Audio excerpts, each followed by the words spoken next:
2026-এ election আসছে, তার আগেও আমরা দেখেছি যে বিজেপি কিন্তু হিন্দুদের পাশে দাঁড়ায়, কারণ বিজেপির গায়ে তো তকমা লাগানোই আছে যে হিন্দুদের পার্টি, এরা হিন্দুদের পার্টি, হিন্দুত্বের জন্য লড়ে।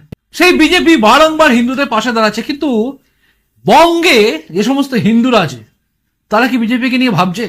আমি অনেক ক্ষেত্রে দেখেছি উপকার নেওয়ার পরে অনেকে কিন্তু ভুলে যায় তারা। বঙ্গ বিজেপির নিঃস্বার্থে উপকার করে যাচ্ছে, শুভেন্দু অধিকারী নিঃস্বার্থে নামছেন, সুকান্ত মজুমদার গলা ফাটিয়ে বলে যাচ্ছে, প্রত্যেকটা বিজেপির কার্যকর্তা এবং নেতা, নিচু স্তরে লোকাল স্তরে যে সমস্ত নেতাদের আমি দেখি তারাও কিন্তু কোনো হিন্দু বিপদে পড়লে পাশে দাঁড়াচ্ছে।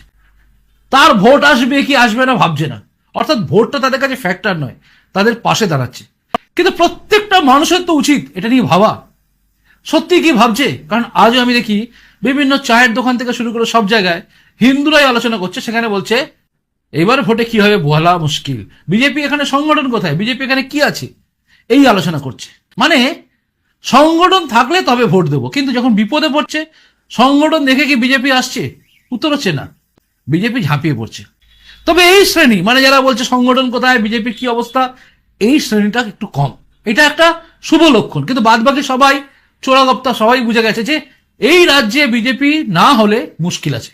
এই রাজ্যে বহুত ইন্টেলেকচুয়াল পার্সন আছেন যারা অনেক বেশি বোঝেন, যারা বেশি বোঝে তাদের বাড়ি ঘর ছেড়ে পালাতে হয়, উদ্বস্ত তাদেরই হতে হয় ম্যাক্সিমাম ক্ষেত্রে।